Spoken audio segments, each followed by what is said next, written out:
Buenas tardes a todos. Muchas gracias por asistir a esta presentación. Esta charla va a estar enfocada en las nuevas tendencias en investigación y desarrollo que buscan mejorar el crecimiento, la salud y el desarrollo y la productividad de nuestras terneras y terneros. Me gustaría comenzar esta presentación definiendo un poco su alcance y para esto vamos a empezar hablando de sostenibilidad.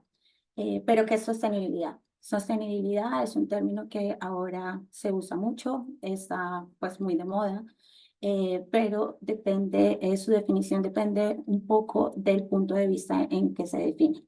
A grandes rasgos, sostenibilidad es una preocupación pública que se basa en las actividades de la situación del mundo real. Y si lo enfocamos en nuestro sector, pues, es la agricultura, diríamos que un desarrollo sostenible es un desarrollo que satisface las necesidades del presente sin comprometer las capacidades de las futuras generaciones para satisfacer sus propias necesidades. Y dentro de estas definiciones vemos dos conceptos importantes. Uno son las necesidades y otra las limitaciones. Y basado en las necesidades y las limitaciones de nuestros sistemas de producción, nosotros podemos encontrar o definir tres ejes principales en la sostenibilidad. Entonces vemos una sostenibilidad social, una sostenibilidad ambiental y la sostenibilidad económica. Esto es dentro de nuestro sistema de producción. Así que definiendo la parte social en nuestro sistema de producción, nosotros podemos encontrar acá aspectos como seguridad alimentaria, la salud humana, condiciones laborales de la gente que trabaja dentro de nuestros sistemas de producción y el bienestar animal. En la parte ambiental tenemos la parte del uso de los recursos, suelo, agua, aire, la capacidad regenerativa de los mismos y todo el aspecto de biodiversidad. Y cómo nuestro sistema de producción pues repercute o afecta estos recursos. Y en todos los sistemas de producción, por supuesto, tenemos que tener un eje económico donde vamos a encontrar todos los gastos, ingresos y rentabilidad. Dentro de este sistema de producción, cualquier cambio que nosotros hacemos, obviamente, no solamente afecta un eje, sino va a tener una repercusión en todos. Y lo que vemos ahora con las nuevas tendencias en investigación y el nuevo enfoque que se le da a la sostenibilidad dentro de nuestros sistemas, podemos ver que nos estamos enfocando en diferentes aspectos dentro de cada eje. Eh, También estos aspectos no solamente pueden estar relacionados con un eje, sino con varios. En la parte social, vemos que hay una preocupación pública por el bienestar animal, cómo tratamos nuestros animales, cómo son, en este caso, criados, toda la parte de alimentación, dónde se quedan, alojamiento y todo esto. Vemos el desarrollo cognitivo, que más que todo se refiere a cómo los animales se desarrollan cuando están con su madre o cuando se quedan con otros animales, con pares, y hay una investigación muy fuerte en estos aspectos. En la parte ambiental y que también repercute en la económica, vemos la eficiencia de los nutrientes y la circularidad. Y en la parte económica vemos, perdón, y otra vez en la parte ambiental vemos toda la ética de la producción alimentaria y cómo estos componentes se enfocan también en todos los otros ejes. Así que si nosotros nos enfocamos ya en los objetivos de la crianza de terneros, durante muchos años hemos estado abordando, o estos han sido los objetivos principales de nuestra crianza de terneros. Y vemos que hay mucha investigación y que hay nuevas tendencias y nuevas aplicaciones en cuanto a que queremos promover el crecimiento de nuestros animales de una forma eficiente, con mejor conversiones del alimento, disminuir la mortalidad y la morbilidad en los sistemas de crianza, así como promover el consumo de sólidos para el desarrollo ruminal y los destetes tempranos. Además, también vemos que el uso de antibióticos ha sido un tema muy nombrado últimamente y se busca más que todo ya no tratar a los animales, sino criarlos desde un lado preventivo. Ahora, si nosotros incorporamos estos nuevos conceptos y estas nuevas tendencias de sostenibilidad dentro de los objetivos de nuestra crianza de ternera, vamos a ver que no tenemos que olvidar los objetivos que ya tenemos. Claro que estos van a seguir siendo parte de nuestra crianza, pero nacen nuevos objetivos. Y estos nuevos objetivos están relacionados en mantener un equilibrio energético adecuado de nuestros animales para apoyar el crecimiento y la salud. Vemos un enfoque en la investigación en toda la parte de promover el desarrollo o fomentar el desarrollo del tracto gastrointestinal, mucha investigación dada para ver cómo funciona el sistema digestivo de los animales y cómo esto lo podemos aprovechar para tener animales más saludables y más productivos a lo largo de la vida. Diciendo esto, una de las principales preguntas que en el grupo de investigación de Trau nos hacíamos era, bueno, ¿y cuáles son las necesidades biológicas de la ternera? ¿Cómo es la ternera cuando está con su madre? Porque si la seguimos estudiando dentro del sistema de producción sin tener en cuenta cuáles son sus necesidades biológicas, vamos a seguir teniendo una desconexión. Entonces, nosotros sabemos que cuando las terneras o los terneros están con su madre, ellos empiezan con el consumo de calostro durante los primeros 5 días, los primeros 3 días de vida. Hay un consumo de leche de alrededor 12 litros al día, que puede ser que nosotros lo consideramos o lo llamamos leche ad libitum, y ellos pueden seguir bebiendo la leche hasta los 10 meses de edad, a lo que nosotros decimos que hay un destete gradual de los animales, van cambiando de su alimentación líquida a su alimentación sólida hasta que tienen 10 meses de edad. Otro aspecto que es distintivo o que es diferente es la composición de la leche bovina. Ahora, cuando nosotros miramos nuestros sistemas de producción y la forma en que nosotros criamos los terneros, vemos que es muy diferente a lo que pasa en la naturaleza. Entonces empezamos con la restricción de calostro, 3 tomas, y aunque ya hay bastante mejoría en lo que se venía haciendo con el calostro, todavía hay formas de seguir mejorando este aspecto. Otra cosa que hacemos es que los animales no tienen contacto ni con su madre ni con otros terneros, otras terneras, y esto también es una nueva tendencia en la investigación, ver cómo ya está comprobado que los animales cuando están, por ejemplo, criados en grupos de 2 o 3 tienen mejor desarrollo, y esto proporciona mejor desarrollo cognitivo de los animales. Otro aspecto es la leche restringida, planos de alimentación bajos de 4 litros al día durante 60 días, 45 días de edad, y ahora vamos a ver un poquitico los resultados o las diferencias entre estos dos planos de alimentación. Y otro aspecto importante, otra diferencia importante entre los dos sistemas es que la composición de los sustitutos de leche que nosotros les damos a los animales es muy diferente a la leche bovina. Entonces, si vemos que la nutrición de los terneros en los primeros meses de vida afecta su rendimiento productivo, ¿cómo podemos hacer para explotar ese potencial que tienen?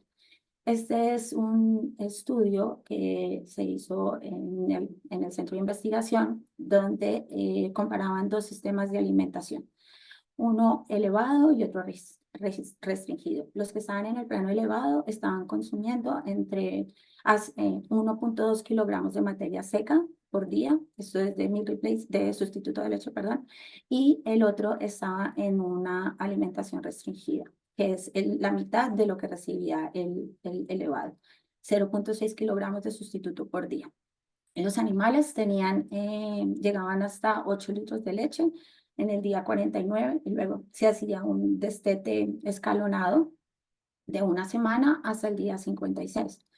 Lo que observamos en este experimento es que el peso corporal de los animales al 70 días, los animales que están en el plano elevado, tienen hasta 5 kilogramos más de peso que los que están en el restringido. Y ya podemos ver diferencias, pero lo bonito de este experimento, o lo que es más importante, es que en la granja experimental que tiene Trau, se pudo hacer el seguimiento de estos animales hasta ahorita vamos en la 6ª lactancia.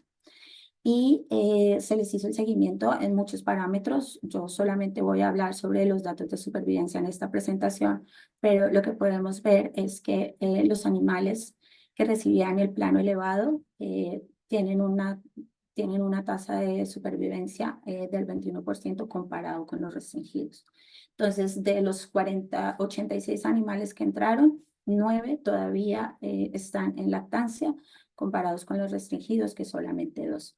Y aquí vemos cómo desde los primeros meses de edad nosotros podemos programar nuestros animales para que tengan mayor salud, mayor resiliencia, mayor productividad en la vida productiva o en su madurez. Entonces, si hablamos de lo que es natural para el becerro, tenemos que empezar a mirar cuál es qué es lo que hace la vaca con el ternero. Y nosotros vemos que la composición de la leche es un producto de la evolución. Ninguno de los nutrientes que están en la leche es al azar, no es una mezcla aleatoria. La leche es la comunicación, o la leche es la primera comunicación o la primera herramienta de comunicación que tiene la vaca con el ternero.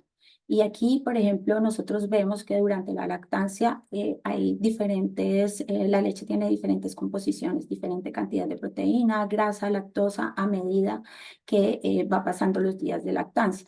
Y esto es una forma en que la vaca se comunica con su cría, con su cría para desarrollarla o, por ejemplo, cuando hay estrés calórico, la leche disminuye los sólidos y tiene más porcentaje, más cantidad de agua. Esto hace que el animal, que es la cría, esté menos deshidratada, pero que alcance con unos niveles de energía que le permita sobrevivir. Entonces, si estamos pensando en cómo es la composición de la vaca, acá tenemos que empezar a mirar cómo formulamos nuestros sustitutos de leche. Y si comparamos el perfil de macronutrientes de la leche entera con un sustituto de leche, a este lado está el sustituto de leche, acá la leche entera, podemos ver que tienen grandes diferencias en uno y el otro. Por ejemplo, en los sustitutos de leche tenemos, la mayoría de los sustitutos comerciales de leche tienen menos proteína que la leche entera, tienen menos grasa. Vemos sustitutos de leche que tienen alrededor del 17% comparado con el 30% de grasa en materia seca que tiene la leche. Y los sustitutos de leche son altos en lactosa. Entonces, con estas diferencias, nosotros nos preguntamos cómo afectan estas diferencias en los macronutrientes del sustituto de leche, el crecimiento, el desarrollo y la salud metabólica de los terneros.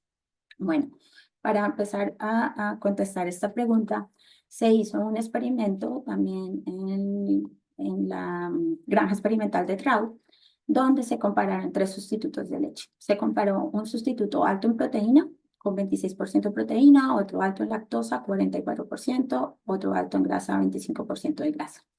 Y los animales se alimentaron ad libitum durante 56 días, más o menos fue el DCT, y se siguieron hasta los 84 días de edad. Aquí, estos estudios, casi todos de los que voy a hablar, están publicados en el Journal of Dairy Science, por si quieren consultar más información.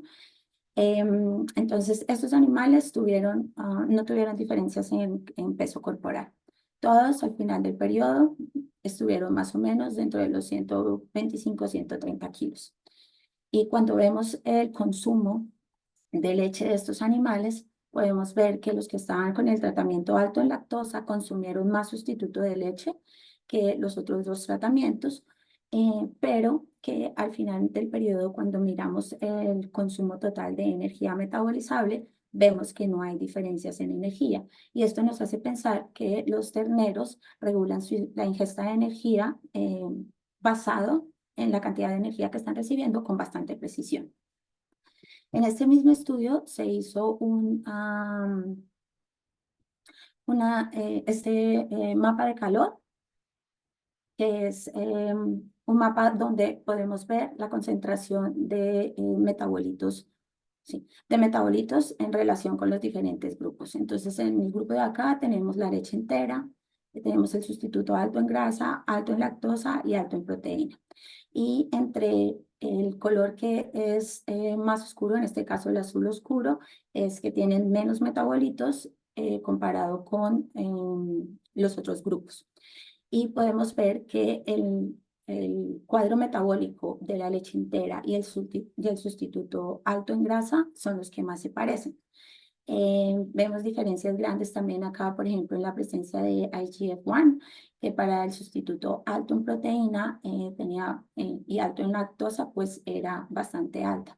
Y por nutrición humana sabemos que los niños que reciben o los bebés que reciben dietas altas en proteína antes de los 4 meses tienen una predisposición a la obesidad cuando son más grandes. Entonces, todavía nosotros tenemos que pensar cómo los cambios en estos macronutrientes afectan el metabolismo de nuestros animales. Y para empezar a entender un poco, vamos a hablar de cada componente de los sustitutos de leche. Entonces, empecemos a hablar sobre las proteínas. Para hablar sobre las proteínas, yo quisiera, antes de hablar sobre fuentes de proteína o algo diferente, es que entendamos un poco cómo es la eficiencia de los nutrientes en los terneros. Y la investigación durante muchos años ha demostrado que la eficiencia bruta de la retención de proteínas, que se mide como la retención de nitrógeno sobre la ingesta de nitrógeno del animal, es alrededor del 70% en animales menores, no menores, con menos de 100 kilogramos de peso. Y que esa eficiencia disminuye al 50% cuando el animal alcanza más de 110 kilogramos de peso vivo. Y si comparamos con novillos en crecimiento, podemos ver novillos en crecimiento de 450 kilogramos, podemos ver que esta eficiencia todavía es más baja y es alrededor del 25%. Ahora, cuando miramos las eficiencias marginales en la retención de proteínas, y una eficiencia marginal es la eficiencia que hay cuando damos 100 gramos más de proteína en nuestra dieta. Entonces, por cada 100 gramos de extra proteína, ¿cuánto es retenido en el cuerpo? Y vemos que en los terneros es todavía más bajo. Entonces, pasamos de una eficiencia brutal del 70% a una eficiencia marginal del 50 al 65%. En animales menores de 70 kilogramos. Cuando tienen más de 150 kilogramos, esta eficiencia marginal es todavía más baja y es alrededor de 20 al 40%.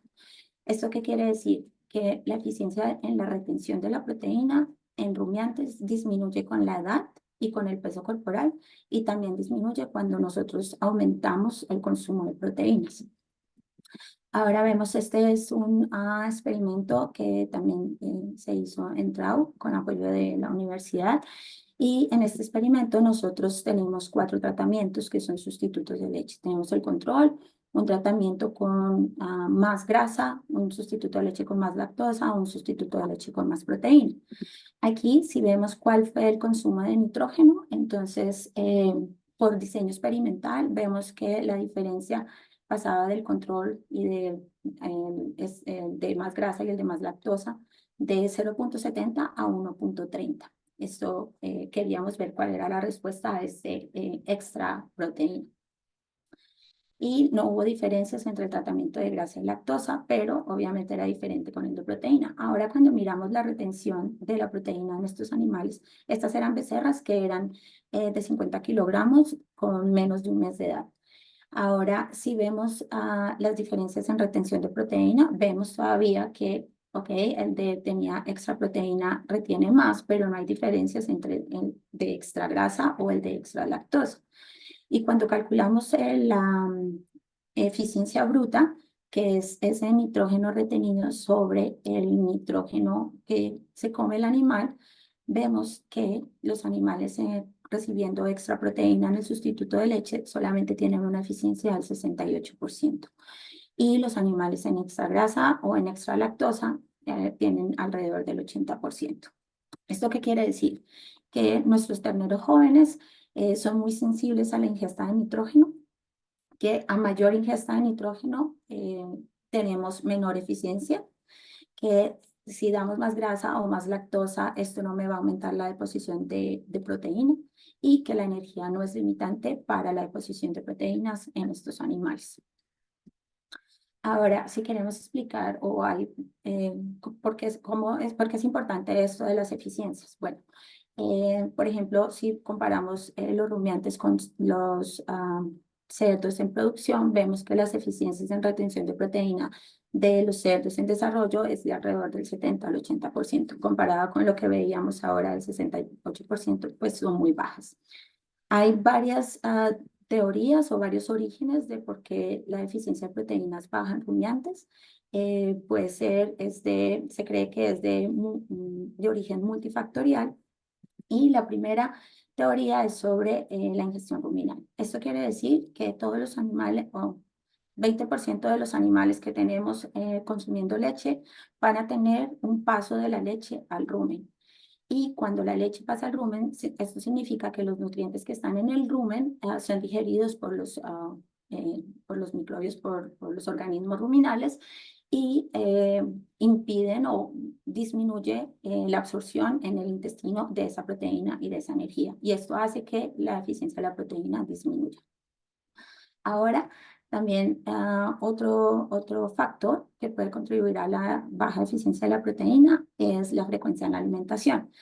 Y eso lo vemos porque cuando nosotros alimentamos en 2, 1 o 3 tomas a los becerros o a las terneras durante los primeros meses de vida, vemos que es una alimentación pulsátil, es decir, todos los nutrientes están entrando en una sola toma y pasan hasta 6 horas, por ejemplo, en el gráfico acá. Puede ser la alimentación, entran en un pico de absorción y después pasan otra vez hasta otras 6, 7 horas que los volvemos a alimentar. Esto disminuye la eficiencia en la proteína, mientras que si lo vemos en la naturaleza, esta absorción de nutrientes pues es más paulatina porque los animales están tienen hasta 12, 13 tomas de leche al día. Entonces, esto nos influye también en la eficiencia proteica. Ahora, otro factor es la disponibilidad posabsortiva. Y en esta hablamos de la sincronía que hay entre la absorción de la proteína, la grasa y la lactosa. Sí, también influye esto perdón, en la clase de ingrediente que estamos utilizando para nuestro sustituto de leche. Por ejemplo, si utilizamos suero de leche o si utilizamos otra clase de proteína, hacemos que que no haya sincronía entre la cantidad de proteína que entra y la cantidad de energía que entra. Uno de estos ingredientes o que nosotros observamos en la leche es la formación de coágulo abomasal. Cuando hay formación de coágulo abomasal, la proteína y las grasas son retenidas en el abomaso por más tiempo y la lactosa sale, digamos que tiene una tasa de absorción diferente. Y esto hace que también aumente o disminuya la eficiencia de la proteína. Otro factor importante, y no me voy a detener mucho en esta diapositiva, es la digestibilidad de los ingredientes que estamos utilizando en el sustituto de leche. Y podemos ver acá que los sustitutos de leche que están basados, digamos, en suero de leche o en leche con caseína, tienen una digestibilidad entre el 94 al 100%. Y mientras que si utilizamos fuente de proteínas de animal o vegetal, pues esa digestibilidad baja. Y esto es un elemento muy importante a la hora de formular y a la hora de elegir un sustituto de leche para nuestros animales.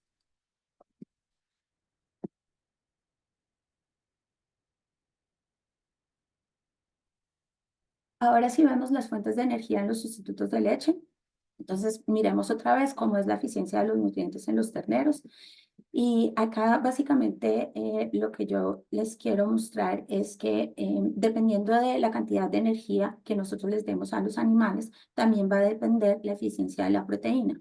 Entonces, en estos estudios, otra vez fue en una investigación de Walter Gerritz y en un estudio que nosotros hicimos con el grupo, vemos que si aumentamos el consumo de energía de los animales y disminuimos la proteína, la eficiencia de la proteína aumenta.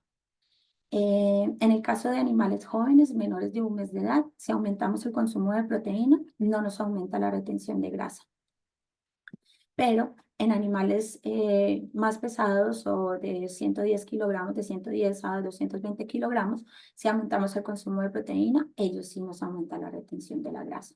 Y esto a la hora de formular también es muy importante y es lo que hemos escuchado muchas veces sobre no darles grasa a los animales porque pueden retener y pueden dañar la glándula mamaria. Bueno, esto hay que mirarlo con cuidado y saber que en los primeros 3 meses de edad el animal no está haciendo esa retención, mientras que después de cierto tiempo sí vamos a empezar a afectar.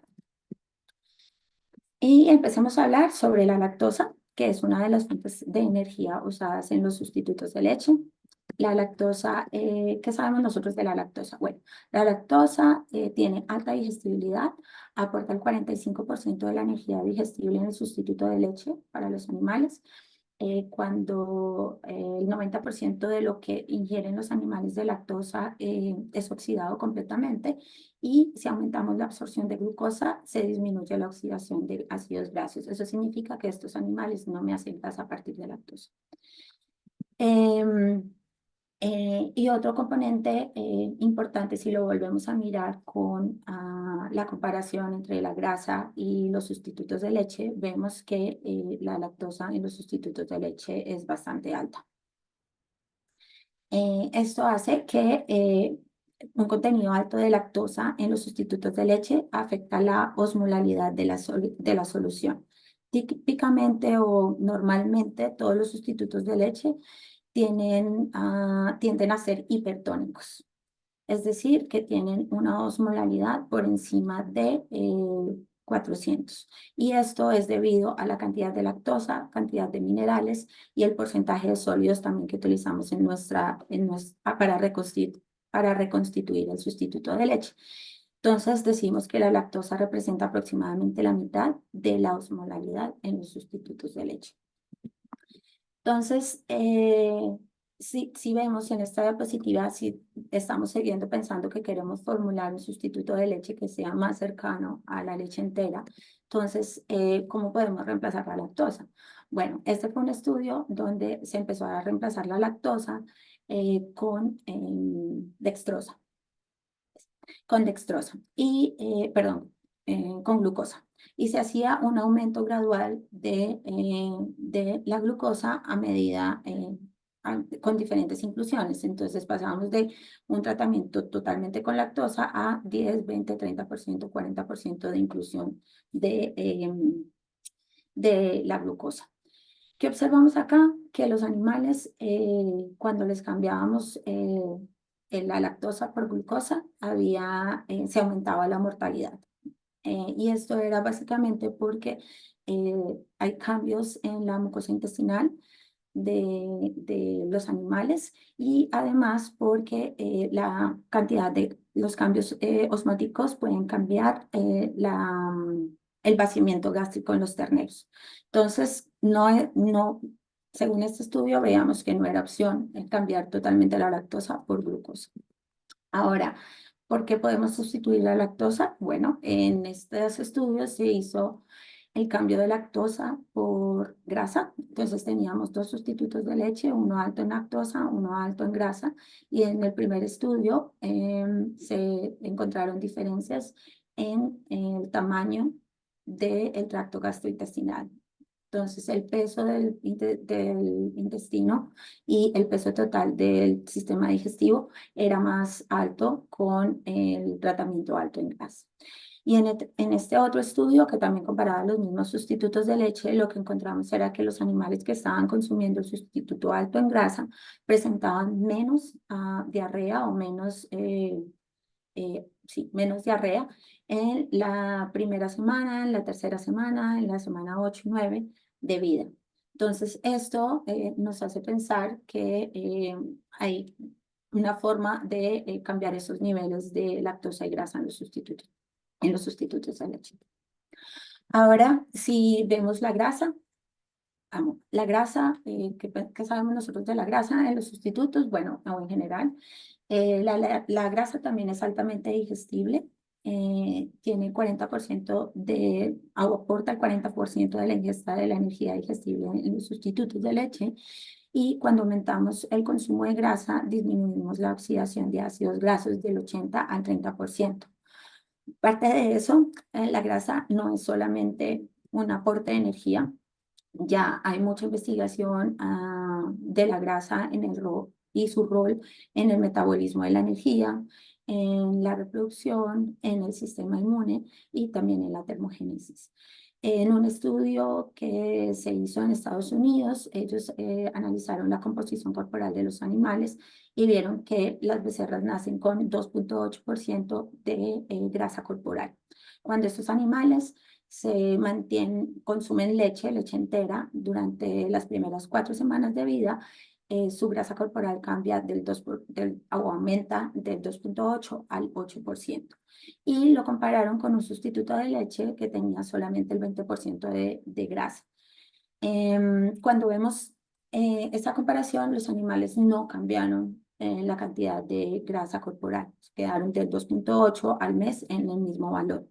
Esto quiere decir que con estos sustitutos de leche nosotros estamos cambiando la composición corporal del animal y todavía no sabemos cuáles son las consecuencias de estos cambios en el metabolismo de la vaca adulta o en la madurez de nuestros animales.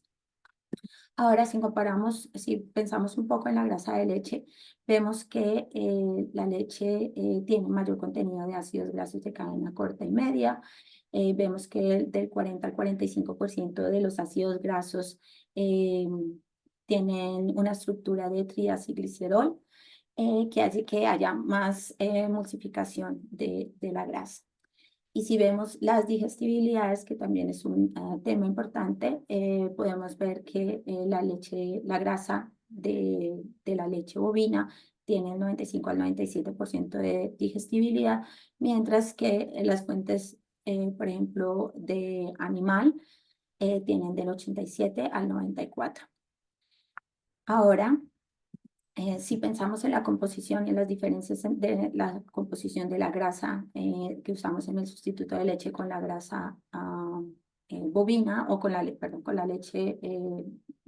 la grasa de leche bovina, podemos ver que hay grandes diferencias. Y acá podemos ver, este es el perfil de ácidos grasos de una leche entera y de un sustituto lácteo que tiene fuente de grasa de aceite de palma y aceite de coco.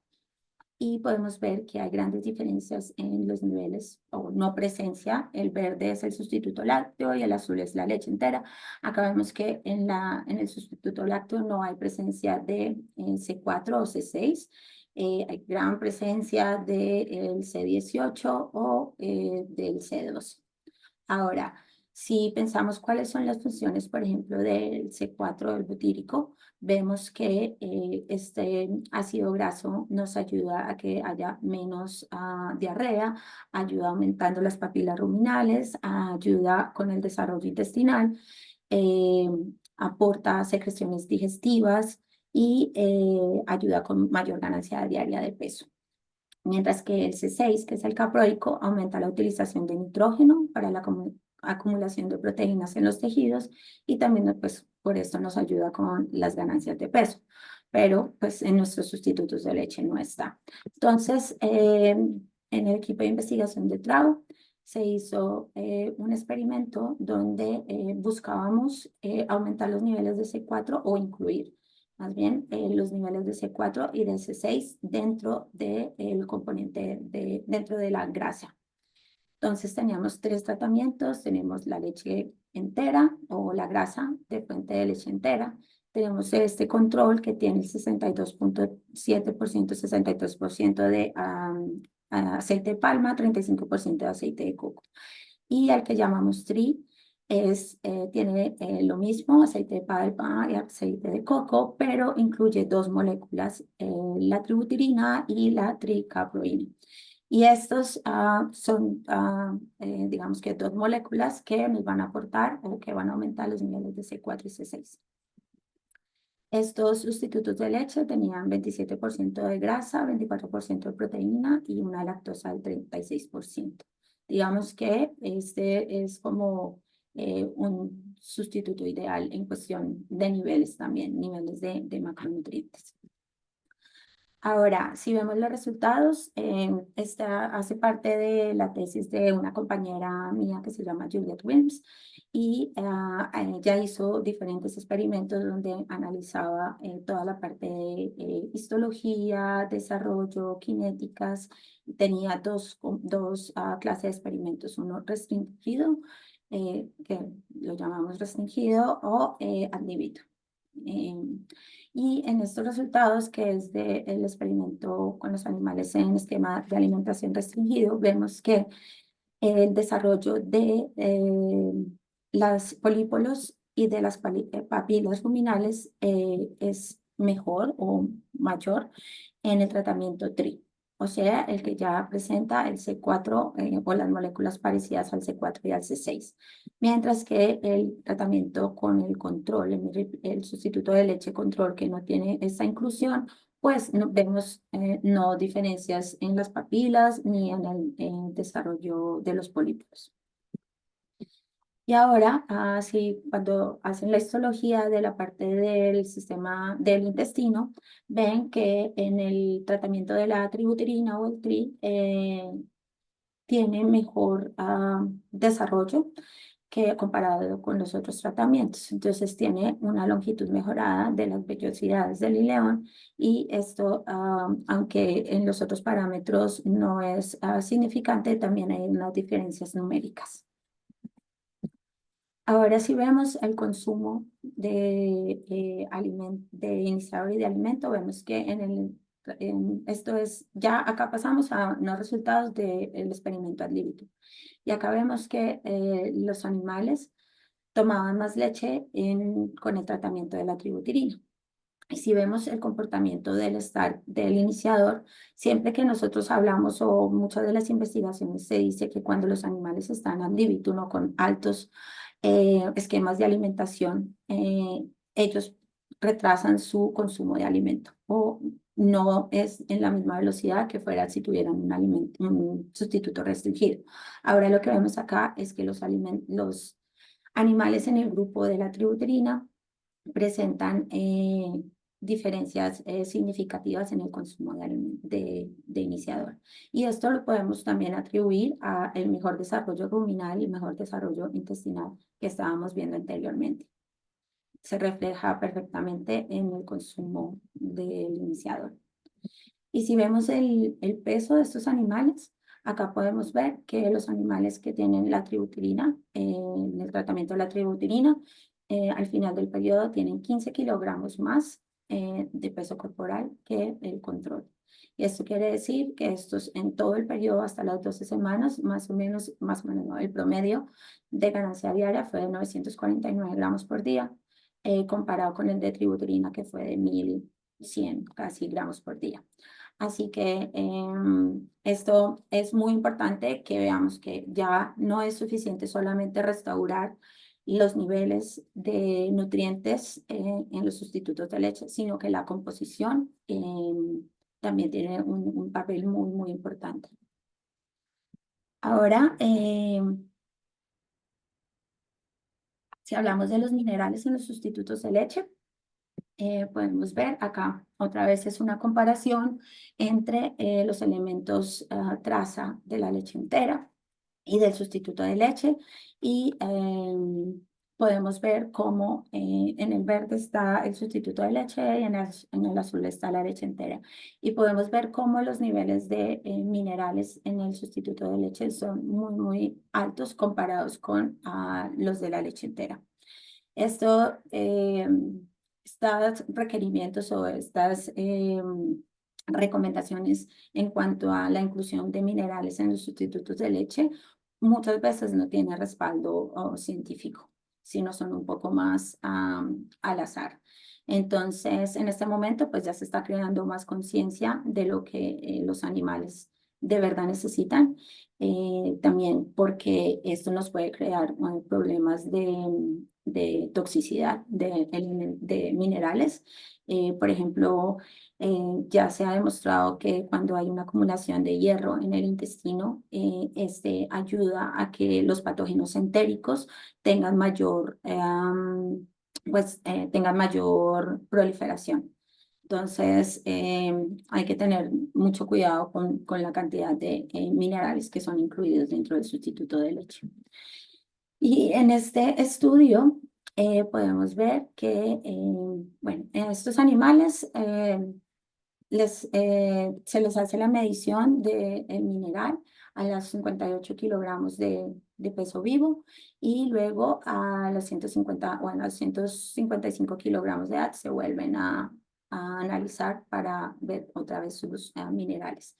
Y lo que se puede ver es que al principio o en las primeras semanas de vida de los animales, ellos tienen una concentración muy alta de minerales, pero que esto es soportado, por ejemplo, para desarrollo muscular o para desarrollo de órganos, y a medida que va pasando el tiempo, los animales van cambiando su composición mineral, van cambiando su composición mineral, adecuándose a las necesidades metabólicas que tengan ellos. Ahora en este estudio también que fue de nuestro grupo, entonces acá se alimentaron los animales, unos con leche entera y otros con sustituto de leche en dos planos de alimentación.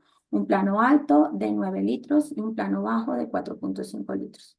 Y lo que podemos ver es que lo normal, digamos, es que esté en los valores por debajo de cero. Pero con el sustituto de leche vemos que hay un suministro excesivo de cobre y que el animal lo está reteniendo. Y no hay forma, pues, mientras que con la leche entera, pues los niveles del cobre se mantienen por debajo de cero hasta que viene un cambio aquí a las 6 semanas de edad, que puede ser el destete, que hace que esos minerales aumenten o que las concentraciones de minerales se retengan más. Y para concluir la presentación, bueno, creo que si hablamos en términos de cada uno de los nutrientes, podemos decir que para formular o para suministrar sustitutos de leche a nuestros animales, tenemos que tener en cuenta la eficiencia de la utilización de los nutrientes. En el caso de la proteína, solamente es del 60%, entonces pensar en sustitutos altos en leche, altos en proteína, no sé si sea la mejor forma de alimentar a nuestros animales. También tenemos que pensar que las proteínas la fuente de la proteína afecta la digestibilidad y las dinámicas de la digestión. En cuanto a la lactosa, bueno, es una molécula que es muy diferente y que no puede ser reemplazada por otra molécula como glucosa o dextrosa, pero tenemos que tener cuidado porque tampoco se puede alimentar en exceso. En cuanto a la grasa, los niveles de grasa en los sustitutos de leche también nos influyen, y ahora la composición es, creo, aún más importante y nos afecta las respuestas metabólicas de nuestros animales. Y en cuanto a minerales, bueno, yo creo que hay que hacer una revisión de los requerimientos y de lo que nosotros estamos aportándole a los animales con nuestras dietas, con las dietas que están siendo formuladas, para ver hasta qué momento estamos dando de más. Muchas gracias. Hola Liliana, buenas noches. Hola, buenas noches a todos. Sí, buenas noches a todos. Muchas gracias Liliana por estar despierta hasta estas horas. Para los que no saben, para Liliana en este momento es casi las 2 de la mañana, 2 menos 20. Así que, bueno, muchas gracias por el esfuerzo. Y vamos a tratar me encantó la presentación. Tenías miedo que fuera muy, muy técnica, creo que lo es, pero siempre es bueno el poder presentar la información nueva que hay y dar a conocer, aun cuando esa información nos hace dudar de las cosas que venimos haciendo. Así que muchas gracias y creo que el desafío de todos y el tratar de interpretar y poder llevar a la práctica lo que es posible. Obviamente hay muchas preguntas y algunas, no es para que vuelvas a dar la charla, sino para tratar de aclarar algunos puntos, pero empezando un poco de lo que planteaste al principio, es si lo que vemos es que en cualquier composición de sustituto las ganancias pueden ser iguales. ¿Cuál es la importancia de estar viendo cuáles son los componentes distintos que podemos usar y no simplemente usar el que nos es más barato? Yo creo que una de las principales características que debemos tener en cuenta a la hora de escoger o de utilizar un sustituto de leche es dejar de pensar un poco en el nivel, por ejemplo, de proteína y en el nivel de lactosa, a nivel de grasa, sino verlo como un todo y ver el aporte energético como tal del sustituto de leche.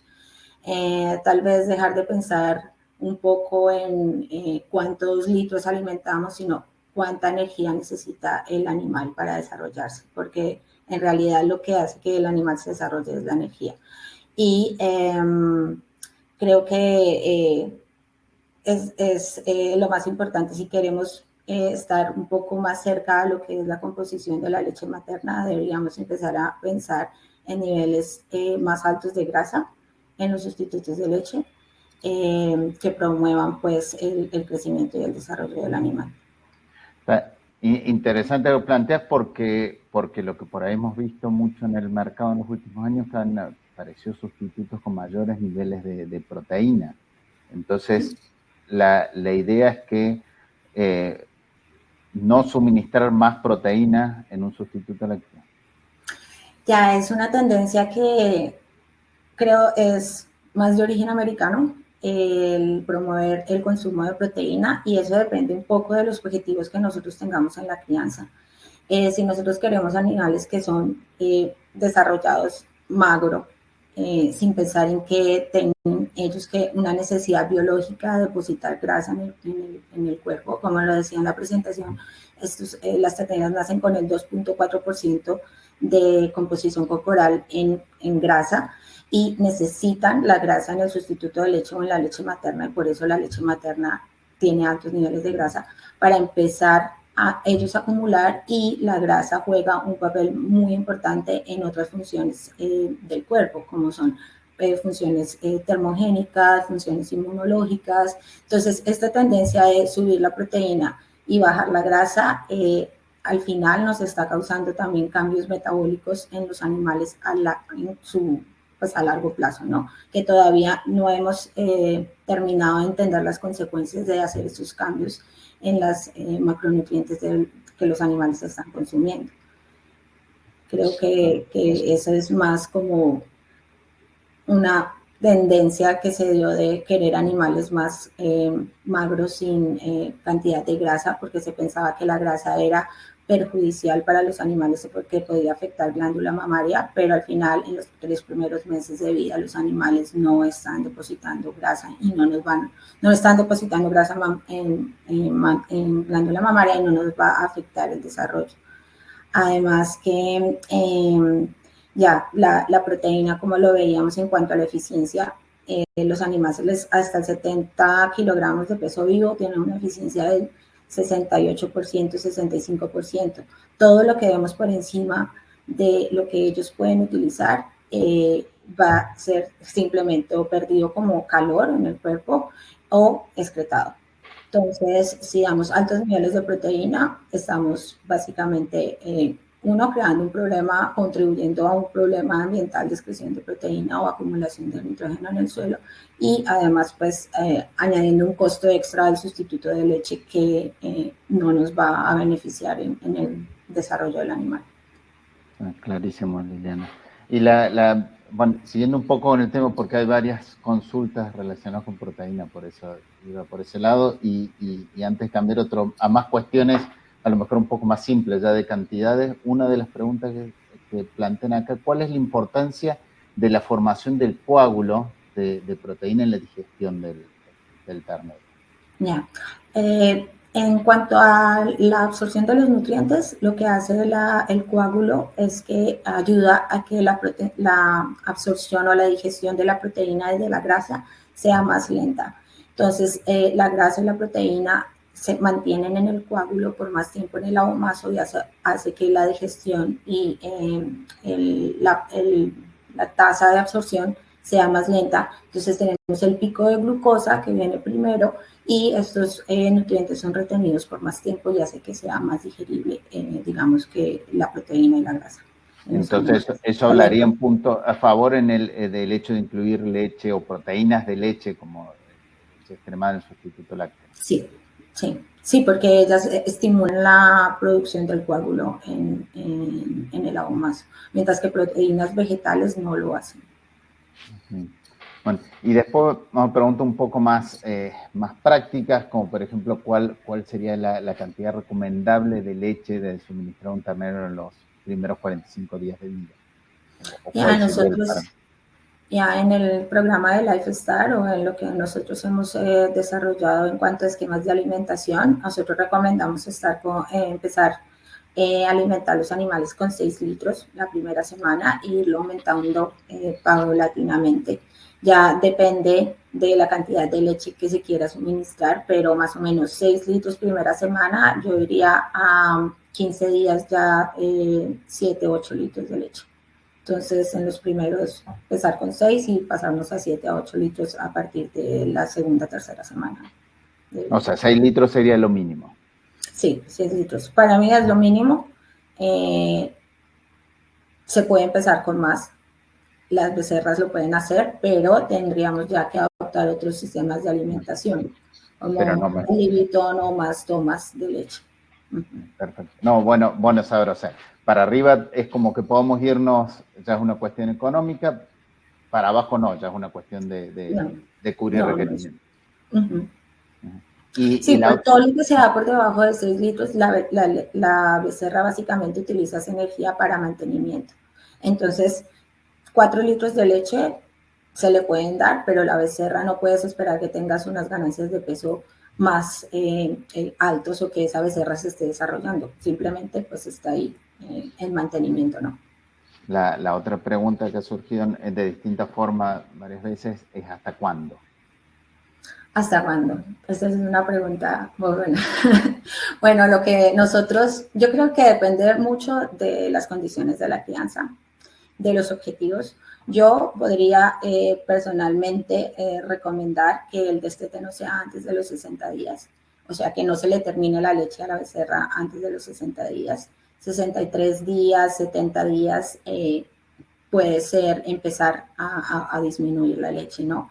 Se recomendaba antes empezar los destetes a los 45 días. Pienso que los animales están en el desarrollo y necesitan todos los nutrientes, como vimos, son más eficientes en las primeras semanas de vida. Entonces, si le cortas los nutrientes, vas a perder una ventana de oportunidad que tienes para que esos animales se desarrollen más rápidamente. Después, lo que no haces en los primeros, no sé, 2 meses de vida del animal, no los puedes recuperar después, porque las eficiencias donde son más eficientes es en esos primeros meses de vida. Entonces yo apostaría por una alimentación mejor, elevada, en los primeros 2 meses de vida y ya después vamos aprovechando apenas la eficiencia que tienen, que es más baja. Bueno, veo, ya hace varios años que estás en Europa y si recordás un poco, a veces el problema que tenemos aquí, sobre todo en el norte de Sudamérica, tienden a ser lactancias muy largas. Entonces, no tanto, a lo mejor cuando venimos más al sur, sí, ha entrado más lo de hacer lactancias muy cortas y muchos querían hacer menos de 45 días.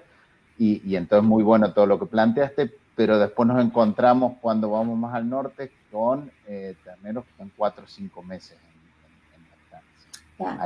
Ahí sí. ¿Cuál sería el tema? Si lo piensas como pasa en la naturaleza, digamos que ese tipo de crianza es lo más cercano a lo que podría pasar en la naturaleza.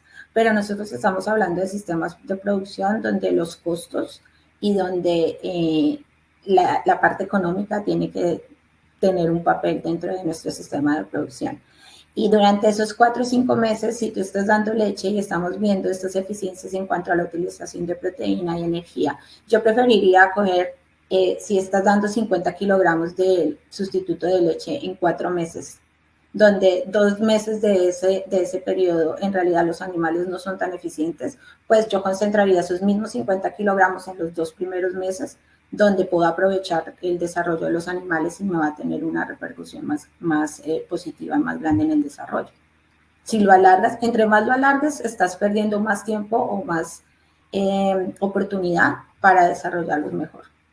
Y te vas a, si lo haces en un estudio económico de eficiencias o de conversión, te va a salir mejor empujar toda esa inversión en los primeros 2 meses y no alargar la leche hasta los 4 o 5 meses de edad. Perfecto. Entonces, bueno, y la pregunta que ha surgido, si bien no hablaste básicamente de leche, no hablaste en particular de desarrollo ruminal, pero entonces ahí, como si yo voy a reducir a 63, 70 días de leche, ¿cómo hago para convertir ese ternero en rumiante? ¿Dónde me focalizo?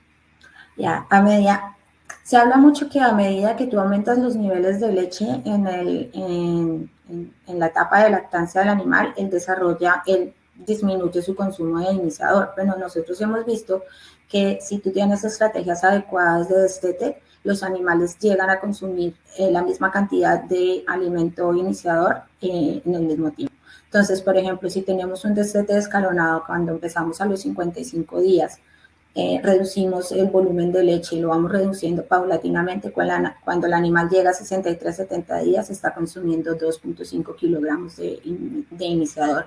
Y eso lo vemos mucho en México, por ejemplo, cuando nosotros estábamos trabajando, yo trabajé en asesoría de crianzas de terneras en el norte de México. Y ahí teníamos y aplicábamos estos planes de alimentación. Hay becerras que habían establos que utilizaban hasta 12 litros de leche y a los 70 días sus animales estaban consumiendo 2.5 kilogramos de iniciador. Así que creo que el éxito de una crianza efectiva es tener buenas prácticas de manejo y saber combinar la cantidad de leche y la cantidad de alimento iniciador con un destete adecuado que se pueda ofrecer al animal. Y esto creo no es, para mí no es un obstáculo. ¿Y qué rol ocupa ahí la fibra, el pasto y el agua? Ya, el agua, claro, el agua tiene que ser constante. Ya sabemos, creo que tú eres más experto en tus presentaciones sobre toda la parte de agua, pero claro, el agua tiene que ser al libitum, el agua promueve también el desarrollo ruminal. Es muy importante, los animales ayuda también a que el peso del tracto gastrointestinal sea mayor. Entonces, obviamente, desde que el animal nace, tener agua al libitum. No sé, entre más consumo de leche, no ellos siguen consumiendo agua, es algo que no les va a quitar el consumo de agua.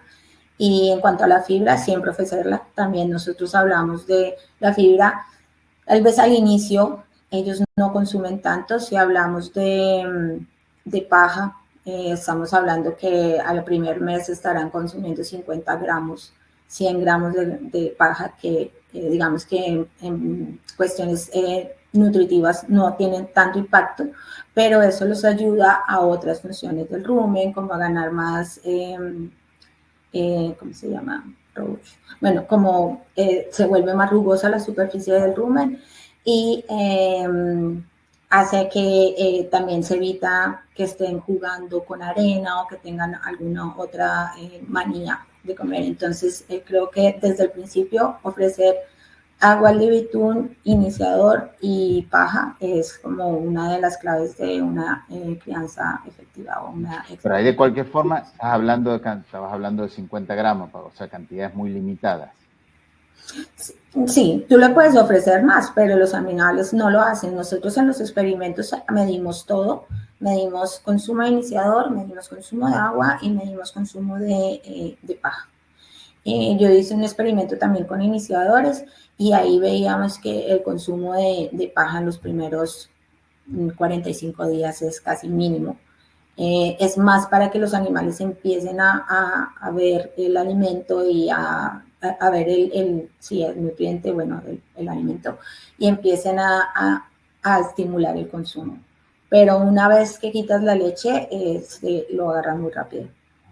Ok, bueno, y la última pregunta, pues se nos acaba el tiempo y te vuelvo un poco a la parte de energía. Surgió de distinta forma. ¿Qué pasa cuando el ternero tiene diarrea? ¿Qué hago con la leche? ¿Se la tengo que cortar? ¿Se la sigo dando? ¿Cuál es la recomendación? No. Sí, es muy común que pensemos que cuando tiene diarrea el animal deberíamos quitar la leche. Pero en realidad la leche es lo que le aporta a él las herramientas para poder salir de la enfermedad. Si no hay un apoyo de electrolitos o un apoyo donde podamos restablecer los minerales y la energía a partir de un electrolito, la idea es que siempre el animal esté con leche. Entonces, lo que recomiendo en diarreas es se le da su toma de leche y entre tomas de leche se le da un apoyo electrolítico y con eso el animal puede salir muy rápido de la enfermedad. Porque lo más peligroso en la diarrea, pues es eso, son los desbalances, la acidosis metabólica que puede causar la pérdida de agua. Bien, muchas gracias Rubén y Liliana. Qué pena, Rubén, ¿ibas a finalizar con algo o algún comentario No, final? simplemente agradecerle la respuesta y la aclaración de la importancia de mantener al animal nutrido aún cuando tiene diarrea. Más importante cuando tiene diarrea. Sí. Genial.